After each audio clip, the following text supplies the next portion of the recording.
السلام عليكم ورحمة الله وبركاته نحمده ونصلي على رسوله الكريم أما بعد فأعوذ بالله من الشيطان الرجيم بسم الله الرحمن الرحيم رب اشرح لي صدري ويسر لي أمري واحلل عقدة من لساني يفقهوا قولي ربنا زدنا علما اللهم فقهنا في الدين آمین یا رب العالمین۔ آغاز ہوتا ہے جی رکوع نمبر 9 ہے، اس کی تفسیر کو دیکھتے ہیں۔ اللہ رب العزت ارشاد فرماتے ہیں الحج اشہر معلومات،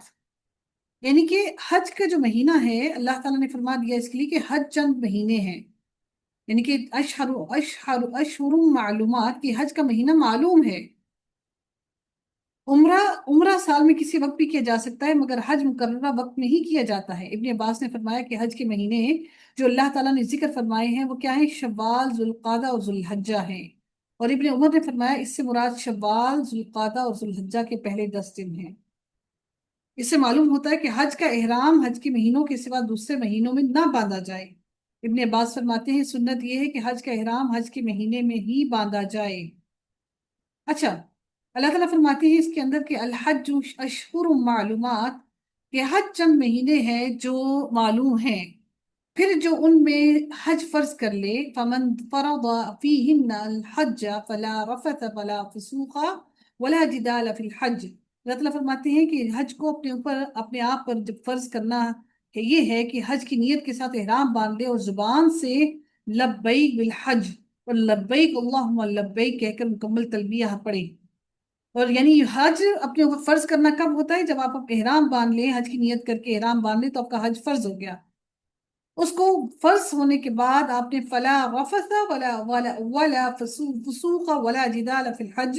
یعنی حج میں یہ باتیں حرام ہیں۔ رفث یعنی شہوانی، شہوت کی فعل کرنا، اپنی بیوی سے مباشرت کرنا، اور تمام وہ چیزیں حرام ہیں جو جماع کی طرف مائل کرنے والی ہیں۔ فسوق کہتے ہیں نافرمانی کا لفظ ہر گناہ کو شامل ہے، اس کے اندر جدال سے مراد لڑائی جھگڑا مراد ہے۔ ابو ہریرہ بیان کرتے ہیں کہ رسول اللہ صلی اللہ علیہ وسلم نے فرمایا جس نے اس گھر کا حج کیا اور دوران حج میں رفث اور فسوق نہیں کیا، یعنی کہ گناہ نہیں کیا، اور اس نے کوئی فسوق نہیں کیا، اس نے بے حیائی کا کام نہیں کیا، وہ اس طرح گناہوں سے پاک لوٹے گا جس دن اس کے ماں نے اسے جنا تھا۔ کیونکہ حج وہ عبادت ہے جس کے اندر ہم مالی اور بدنی دونوں طرح کی عبادت کرتے ہیں۔ وَتَزَوَّدُوا وَتَزَوَّدُوا فَإِنَّ خَيْرَ الزَّادِ التَّقْوَىٰ، تقویٰ کا لغوی معنی بچنا ہے۔ ابن عباس نے فرمایا کہ اہل یمن حج کرتے تو زاد راہ نہیں لاتے تھے اور کہتے تھے ہم توکل والے ہیں، پھر جب مکہ میں آتے تو لوگوں سے مانگتے، تو اس پر اللہ تعالیٰ نے یہ آیت نازل فرمائی کہ ایسا توکل اللہ پر نہیں بلکہ در حقیقت لوگوں کی جیبوں پر ہے۔ اس لیے اللہ تعالیٰ نے فرمایا کہ زاد راہ لے لیا کرو، اس کا فائدہ یہ ہے کہ اس سوال سے بچ جاؤ گے۔ ظاہری ذات کے ساتھ دلی ذات بھی ضروری ہے جس کی بہترین صورت تقویٰ ہے، یعنی تقویٰ سب سے بہترین۔ اللہ تعالیٰ نے کہا فَإِنَّ خَيْرَ الزَّادِ التَّقْوَىٰ، اور یعنی اب جب حج کے لیے آؤ تو وہ تقویٰ کا بھی اپنے آپ کو، اپنے دل کو اس تقویٰ کے لیے تیار کر کے اللہ کے گھر کی طرف آؤ۔ ظاہری ذات کے ساتھ دلی تقویٰ بھی ذات کی ضرورت ہے جس کی بہترین صورت تقویٰ ہے۔ آیت میں اس سے مراد تقویٰ ہی ہے کہ جب انسان چاہے، جب اللہ کی طرف آئے وَتَزَوَّدُوا فَإِنَّ خَيْرَ الزَّادِ التَّقْوَىٰ، اور اپنے زاد راہ لانے کے ساتھ ساتھ تقویٰ بھی ساتھ لے کر آؤ۔ وَاتَّقُونِ يَا أُولِي الْأَلْبَابِ، اور اے عقل والوں مجھ سے ڈرو۔ لَيْسَ عَلَيْكُمْ جُنَاحٌ أَن تَبْتَغُوا فَضْلًا مِّن رَّبِّكُمْ۔ اللہ تعالیٰ پھر فرماتے ہیں اگلی آیت کے اندر یہاں پر کہ تم پر کوئی گناہ نہیں کہ اپنے اللہ کا کوئی فضل تلاش کرو، پھر جب تم عرفات سے واپس آؤ تو مشعر حرام کے پاس اللہ کو یاد کرو، اور اس کو اس طرح یاد کرو جیسے اس نے تمہیں ہدایت دی ہے، اور بلا شبہ اس سے پہلے تم یقیناً گمراہوں میں سے تھے۔ یہاں پر اللہ تعالیٰ نے جو ارشاد فرمایا، ابن عباس نے فرمایا کہ عقاد، مجنا اور ذوالمجاز جاہلیت میں بازار تھے۔ کون سے؟ عکاظ، مجنا اور ذوالمجاز، یہ 3 بازار کون کون سے؟ میں اگر لکھ دوں آپ لوگوں کے لیے، اگر آپ لوگوں کو سمجھ نہیں آ رہی تو کہاں پر لکھیں؟ یہاں پر لکھتے ہیں۔ تو کون سے ہیں جی؟ ایک کا نام ہے عکاظ، عکاظ، یہ 3 بازار ہیں، عکاظ جو سے ہے عکاظ۔ دوسرا بازار جو ہے وہ ہے مجنا، مجنا آئی تھنک مجنا ہوگا، مجنا۔ اور تیسرا جو ہے وہ ہے ظلم، ظلمجاز، ظلم